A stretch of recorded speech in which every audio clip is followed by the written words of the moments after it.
विश्वं बहुरोगि वैद्यं श्रीमद्गुरुं नित्यमहं नमामि। श्रीमद्गुरुं नित्यमहं नमामि। यं ब्रह्मा वरुणेन्द्ररुद्रमरुतः स्तुवन्ति देवैस्तवैः वेदैः साङ्गपदक्रमोपनिषदैः गायन्ति यं सामगाः।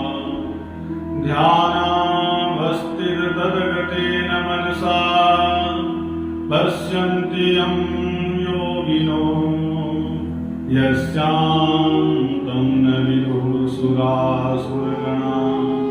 देवाय तस्मै नमः। नारायणं नमस्कृत्य नरं चैव नरोत्तमं देवीं सरस्वतीं व्यासं ततो जयमुदीरये।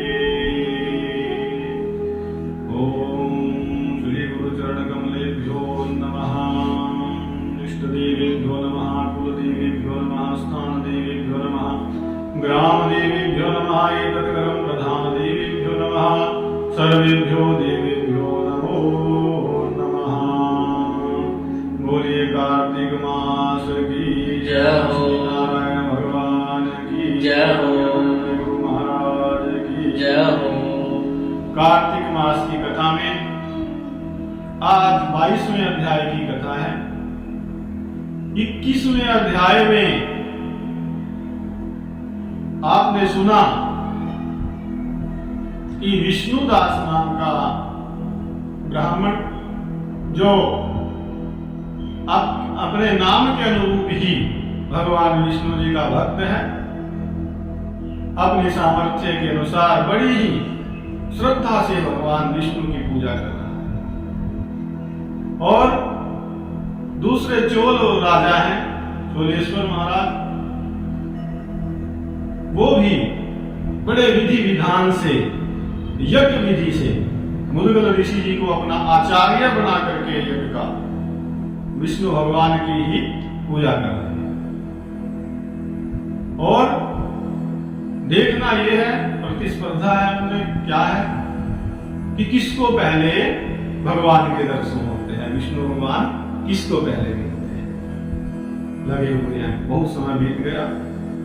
तो एक समय विष्णुदास संध्या पूजा पाठ करके, जो संध्या उपासना का समय होता है, उसमें संध्या उपासना करके पूजा आदि करने लगा। जब वो पूजा कर रहा था तो उस समय जिसके पास सामान रखा था भोजन का, खाने का प्रसाद, उसको कोई अलक्षित पुरुष चुरा करके ले गया। वो तो पूजा में था और उसका भोजन कोई चुरा के ले। तो उन पदार्थों को जब नहीं देखा उसने, तो भोजन है नहीं, अब क्या करें, अब बनाएंगे तो देरी हो जाएगी, पूजा में विघ्न आ जाएगा बात। तो व्रत भंग के भय से भी मेरा व्रत टूट ना जाए, पूजा का व्रत, उस ब्राह्मण ने दोबारा वो भोजन नहीं बनाया। यहाँ एक बात समझ ले, कुछ लोग केवल यही समझते हैं कि भोजन न करना बस यही व्रत है। कुछ समय के लिए भोजन छोड़ दिया, कोई शाम को भोजन कर लिया या किसी में रात को भोजन कर लिया, वो व्रत है ना। व्रत तो वास्तव में पूजा है विष्णु भगवान की। वो तो प्रतिज्ञा है कि तब तक हम भोजन नहीं करेंगे बस। लेकिन मुख्य व्रत इन ब्राह्मण का क्या है, भगवान की पूजा, भगवान की पूजा करने का व्रत है। अभी करनी प्रतिज्ञा संकल्प है कि इतने समय सुबह करनी, इतने समय शाम को करनी। खाने ना खाने वाली बात नहीं, वो तो सुविधा के लिए होता है। अब भोजन जो है बनाया, पास रखा है, लेकिन नियम है अभी किसी ने 3 घंटे सुबह भोजन करना है भगवान के पास बैठ के, 3 घंटे शाम को करना है, या अपनी सामर्थ्य के अनुसार 2 घंटे का लिया पूजा का या जप का, वो व्रत। वो व्रत जो ब्राह्मण कर रहा था वो पूजा का व्रत ना छूट जाए। भोजन चुरा के ले गया, कोई ले गया, दोबारा बनाऊंगा तो मेरे जो पूजा करने का व्रत है, पूजा करने की प्रतिज्ञा है, पूजा करने का संकल्प है, समझ लीजिए, वो ना टूट जाए। तो उसने दोबारा भोजन नहीं बनाया। दूसरे दिन फिर भोजन बनाया, पास में रखा और पूजा पाठ करके सारा भगवान को भोजन भोग लगाने को था तैयार, लेकिन पास में देखता है कि भोजन तो बिल्कुल नहीं गया, फिर चुरा लिया। तो एवं सप्त दिनम तस्य पाकं कोप्य हरन् नृपः ततः स विस्मयः सोऽथ मनस्येयं विचार्य च। तो इस प्रकार जो है 7 दिन तक लगातार कोई उसका भोजन चुरा करके ले जाता था, भोग लगाने से पहले ही। ना भगवान का भोग लगा सकता था और ना उसके बाद स्वयं उसको ग्रहण कर सकता था। अहो नित्यम समभक्तिये अहो नित्यम संभयेत्यः कह पाकं हरति मम क्षेत्रम सन्यासिनः स्थानं न त्याज्यं मम सर्वथा। हमने विचार कर रहे कि आश्चर्य की बात है, प्रतिदिन मेरा कोई भोजन चुरा करके ले जाता है यहां से, और ये स्थान कोई छोड़ने का भी नहीं है, ये स्थान छोड़ करके कहीं और जा करके भजन करो उस मंदिर के अलावा। क्यों? कि ये सन्यासियों का स्थान है, सन्यासियों का स्थान था जहां संत लोग पूजा पाठ करते, ऐसा हमने देखा। और यदि दूसरा पाठ बना करके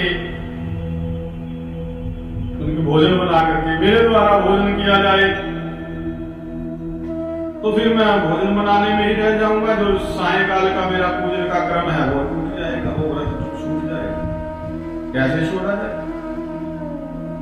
फिर सोचा कि भाई यदि मैं भोजन बनाऊं, पाक बनाया भगवान और तुरंत उसको खा लूं मैं साथ ही, फिर पूजा करूं, ये भी ठीक नहीं, ये भी नहीं हो सकेगा। क्यों नहीं हो सकेगा? ये नियम है। क्या नियम है? कि अनिर्वेद्य हरे सर्वैर वैष्णवैर नैव मुच्यते।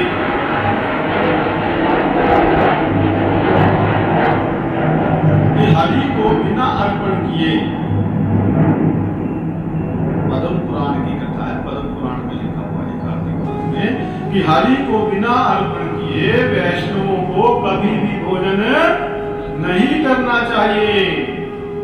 नियम है वैष्णवों के लिए, अनिर्वेद्य हरे सर्वैर वैष्णवैर नैव मुच्यते। पहले भगवान को भोजन अर्पित करना है, पहले भगवान का भोग लगाना है, फिर प्रसाद रूप में स्वयं ग्रहण करना है। ये नियम है। ऐसे भी मैं नहीं कर पाऊंगा, भाई भोजन बनाया और खा लिया और फिर बाद में पूजा में बैठ जाओ, ये तो गलत है। तो अब 7 दिन हो गए, उपवास हो गया, 7 दिन का उपवासी मैं यहां व्रत में स्थित हूं। तो चलो ठीक है, अब मैं अपने भोजन की रक्षा करूंगा, देखता हूं ये चुरा के कौन ले जाता है। और क्या किया उसने? फिर पकवान बनाया, जो भी भोजन था साधारण भोजन बनाया, बना के रखा और छुप के बैठ गया वहीं। देखूं तो अब जब छुप के बैठ गया, देखते हैं भोजन को कौन ले जाता है। तो उसी समय क्या हुआ? तावत् ददर्श चांडालम पाकान्न अरणो स्थितम। कुछ देर के बाद पाक के अन्न को चुराने के लिए, उसके भोजन को चुराने के लिए आए हुए एक चांडाल को उसने देखा।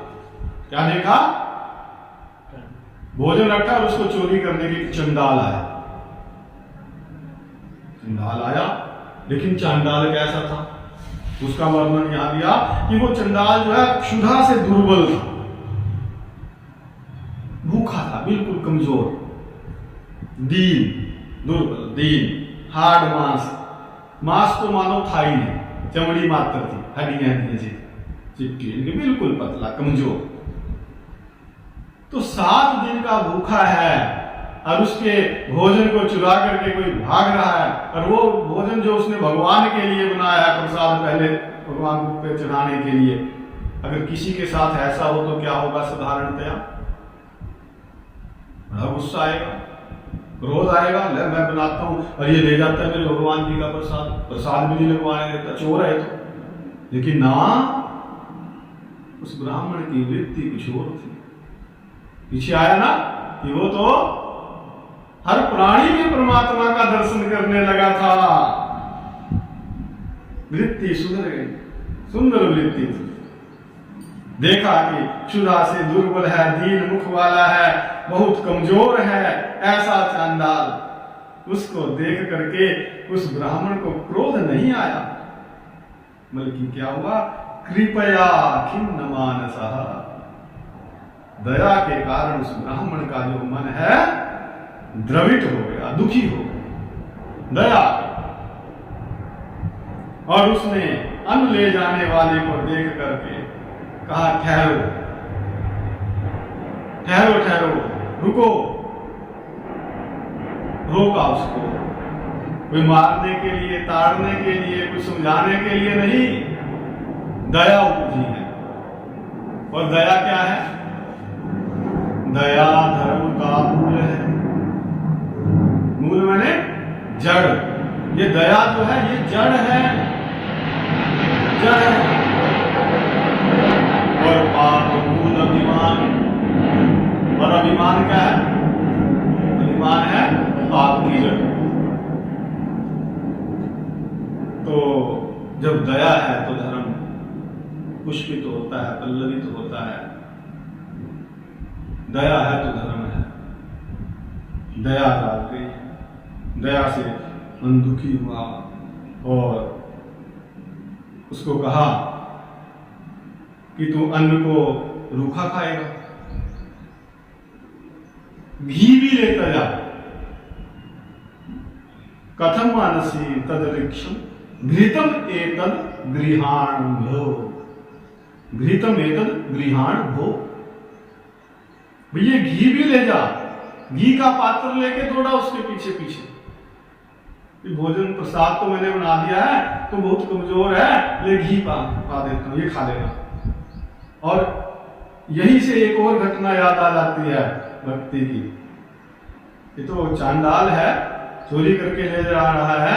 एक भक्त ऐसे भी हुए, ऐसी ही बिल्कुल घटना घटी थी, नामदेव जी है ना, उनकी रोटी कुत्ता उठा के ले गया था, और वो नामदेव जी भी घी का कटोरा लिए कुत्ते के पीछे भागे जा रहे हैं। प्रभु रुखी तो ना खाओ, घी तो लेते जाओ। बड़ा अच्छा प्रसिद्ध भजन है ना, जरने जरने में है झांकी भगवान की, किसी सूझ वाली आंख में रह जा। और यही वृत्ति यहाँ टिक गई है विष्णुदास जी।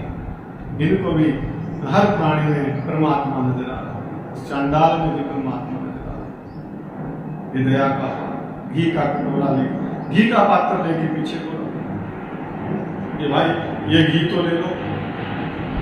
और ब्राह्मण जो है, ब्राह्मण को अपनी ओर आते हुए देखकर अब ब्राह्मण को घी देने जा रहा है, लेकिन वो चांडाल पहले कमजोर था, भूखा था, डर गया। और डर के मारे क्या हुआ, जब जोर लगा के भागा तो मूर्छित होके गिर पड़ा, बेहोश हो गया वहीं। अब उस चांडाल को मूर्छित देख करके ब्राह्मण विष्णुदास को बड़ा दुख हुआ। अपने वस्त्र से, साफे से, अपने आंचल से उसको हवा करने लगा। और इसके बाद क्या? इसके बाद उठे हुए उसी चांडाल को किस रूप में देखता है? वो चांडाल क्या हो गया? अभी तो चांडाल था, लेटा था बेहोश होकर, और वो ब्राह्मण जी देखो, बड़ा सुंदर दृश्य है। वो भूखा चांडाल जो है भोजन लेके भागा, और बेहोश होकर गिर पड़ा। और विष्णुदास जो है उसको हवा कर रहा है अपने साधु से उठ जाए, लेकिन तुरंत क्या होता है, कैसे उठता है वो? साक्षात् नारायणं देवं शंख चक्र गदाधरं।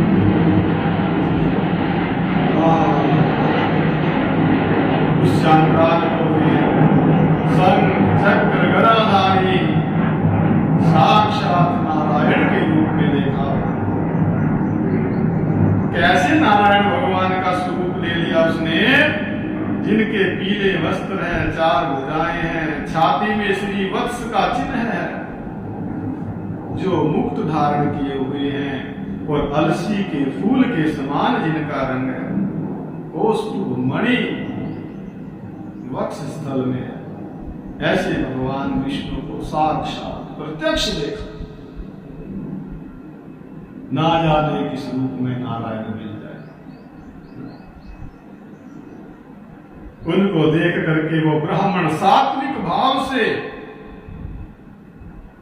ऐसा भावातुर हो गया, भावातीत हो गया। स्तुति करना, नमस्कार करना भी भूल गया, असमर्थ हो गया। लिखा कि स्तुति और नमस्कार करने में भी वो असमर्थ हो गया। और जब भगवान की कृपा हो जाती है तो जहां भगवान है वहां सब कुछ है।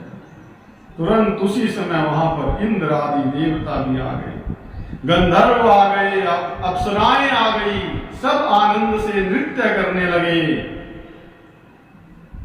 और सैकड़ों विमानों से परिपूर्ण हो गया वो क्षेत्र। ऋषि मुनि आ गए, गण आ गए, देवताओं के सब गाने बजाने लगे। और ततो विष्णु समालिंग्य स्वभक्तं सात्विक व्रतं सारूप्यम् आत्मनो दत्त्वा वैकुंठ मंदिरम्। फिर भगवान विष्णु ने उस सतोगुणी ब्राह्मण को अपनी छाती से लगा लिया और अपने समान ही, अपने जैसा ही रूप दे करके उसको वैकुंठ लोक की ओर ले चले। ये प्रभाव विष्णु भक्ति का, जिसमें भक्ति प्रधान है। तो श्रेष्ठ विमान में स्थित और विष्णु जी के सानिध्य में जाते हुए, अब जब वो विमान में बैठ करके विष्णुदास भगवान के साथ जा रहा था आकाश मंडल से, और उसको राजा चोल ने देखा। राजा चोल यज्ञ कर रहा था, उसी के ऊपर से जा रहे थे। राजा ने देखा वे वैकुंठ भवन की ओर जा रहा है, विष्णु भगवान साथ में, विष्णुदास ब्राह्मण है। राजा चोल ने अपने यज्ञ के आचार्य को बुलाया, आओ आचार्य जी। बुला करके कहा कि ये क्या हो गया, जिसकी स्पर्धा से मैंने यज्ञ किया, दान किया, वो ब्राह्मण जो है विष्णु का रूप धारण करके वैकुंठ को चला गया। मैंने यज्ञ की दीक्षा लेकर के वैष्णव क्षेत्र में अग्निहोत्र किया, दान किया, ब्राह्मणों को तृप्त किया, ब्राह्मणों की कामनाओं को पूर्ण किया दक्षिणा देकर के, परंतु विष्णु भगवान मेरे ऊपर प्रसन्न नहीं हुए और विष्णु दास की भक्ति से प्रसन्न हो गए। हरि ने उसे प्रकट होकर के दर्शन दिए, साक्षात दर्शन। तो इससे मेरी तो समझ में एक ही बात आती है, क्या कि भगवान यज्ञ से प्रसन्न नहीं होते, दान से प्रसन्न नहीं होते, वो तो भक्ति से प्रसन्न होते हैं। मेरी तो मन में ये बात आती है। अब यहां विचार करने का विषय है कि यज्ञ स्वयं भगवान का ही स्वरूप है। भगवान यज्ञ का स्वरूप है। यज्ञ पुरुष भगवान की जय बोल, यज्ञो वही से है। अब उससे परमात्मा प्रसन्न हो जरूर होंगे, लेकिन ध्यान देने की जरूरत है कि वो किस भाव से किया जा रहा है। ठीक है, लेकिन उसमें दोष तो नहीं, कहीं गर्व तो नहीं, अभिमान तो नहीं यज्ञ करने का, मैं इतना बड़ा यज्ञ कर रहा हूं, बस ये वृत्ति आई, यही बाधक बन जाती है। स्पर्धा नहीं, शुद्ध भावना से, किसी को नीचा दिखाने के लिए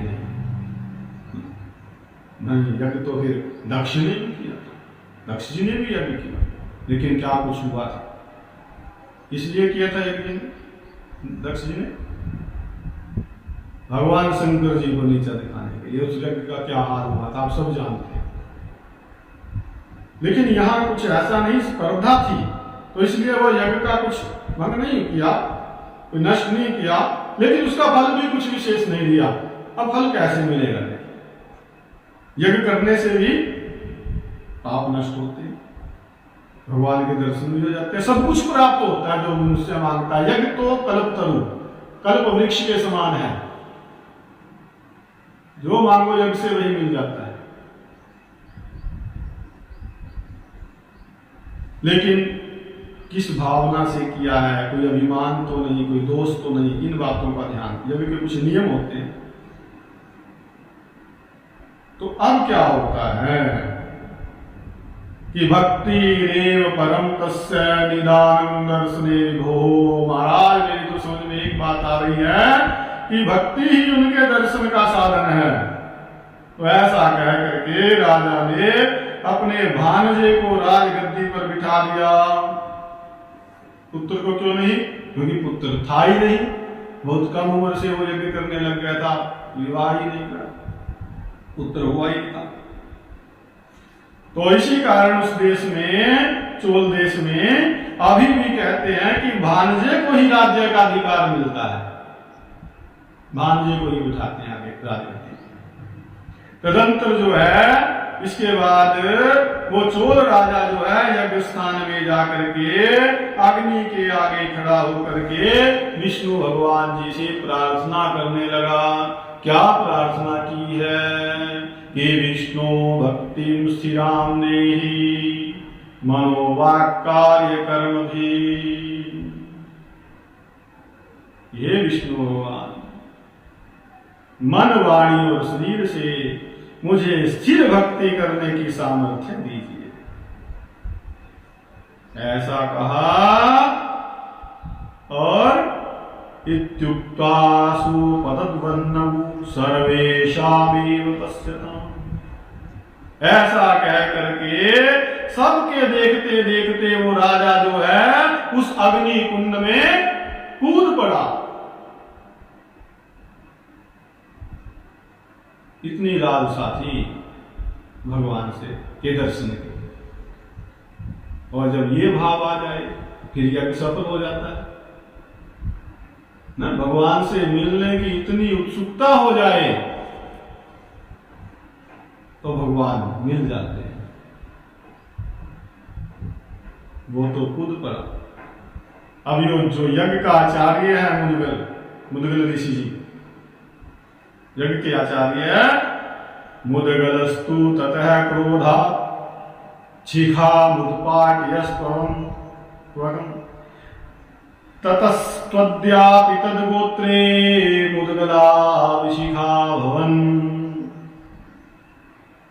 क्या हुआ? तब मुदगल जो यज्ञ का आचार्य था उसको भी अपना अपमान लगा और अपना अपमान विचार करके उसको क्रोध आया कि मैंने वेदी से यज्ञ कराया और वो सफल नहीं हुआ। तो उसने क्या किया? क्रोध में अपनी शिखा ऐसे पकड़ के तब मुदगल ने क्रोध से अपनी शिखा उखाड़ डाली। और तब से क्या हुआ? तब से अब तक उस गोत्र वाले, जो मुदगल गोत्र वाले ब्राह्मण हैं, वो शिखा विहीन ही होते हैं। हमने भी ज्यादातर देखा है, अधिकतर, सबके बारे में तो मैं नहीं कहूंगा, लेकिन देखा है कि अधिकतर उनको यहाँ जहाँ शिखा रखी जाती है उस जगह के बाल अपने आप उड़ जाते हैं कुछ उम्र के बाद जल्दी। और किसी की देखी भी है तो बहुत 2-4 बाल पीछे यहाँ थोड़ी सी तनिक रख देते हैं, लेकिन पूरी शिखा जिसका प्रमाण है उतनी शिखा नहीं रख सकते, उनकी शिखा ही नहीं होती, वो शिखाहीन हो जाते हैं तब से। तो जब ऐसा हुआ तो तावत दावीर भूत विष्णु कुंडाग्नौ भक्तवत्सलः, उसी समय जो है भक्तवत्सल भगवान जो है कुंड की अग्नि से प्रकट हो गए और प्रकट होकर के क्या किया, उस चोर को अपनी छाती से लगा लिया, छाती से लगा करके उसको अपने श्रेष्ठ विमान पर आरूढ़ हो गए, चढ़ गए, अपने हृदय से लगाकर उस चोर को भी भगवान ने स्वरूपता दे दी, सारूप्य मुक्ति दी। और देवताओं के साथ देवेश भगवान वैकुंठ मंदिर की ओर चल दिए। तो भगवान ने विष्णुदास जी को भी और सुशील ये राजा चोर को भी अपने दर्शन दिए। दर्शन ही नहीं दिए, लेकिन उनके पुण्य के प्रभाव से, पूजा के प्रभाव से क्या किया कि उसको उनको अपने वैकुंठ में स्थान भी दे दिया और अपने द्वारपाल बना लिया। लिखा कि यो विष्णुदासः स तु पुण्यशीलः, कि जो विष्णुदास था उसको पुण्यशील नाम का अपना द्वारपाल बना दिया, और जो राजा था उसको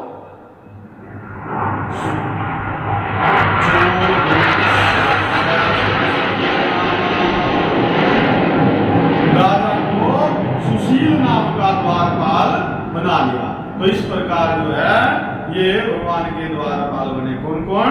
विष्णुदास बन गया पुण्यशील और राजा चोर बन गया सुशील। तो धर्मदत्त जी कथा सुन रहे हैं। अब ये तो है नहीं भाई सुनी और बस बन गई ना, धर्मदत्त ज्ञानी है।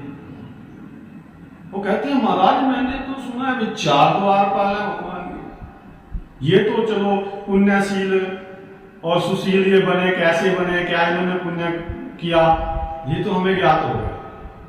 जो जय विजय है वो भी तो 2 द्वारपाल है भगवान के, 4 है ना, पुण्यशील, सुशील, जय और विजय।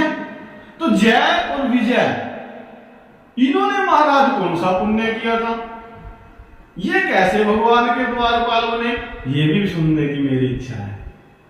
तो वो भगवान के पार्षद जो है ये कथा तो सुनाते हैं उस धर्मदत्त को, लेकिन वो 23वें अध्याय में, 22वां अध्याय जो है यही विश्राम को प्राप्त होता है। बोलिए कार्तिक मास की जय हो, बोलिए अपने अपने गुरु महाराज की जय हो, बोलिए सभी देवी देवताओं की जय हो, सभी सिद्धों की जय हो, सभी संतों की जय हो, सभी भक्तों की जय हो, बोलिए अपने अपने गुरु महाराज की धर्म के जय हो, अधर्म का विनाश हो, प्राणियों में सद्भाव, विश्व का कल्याण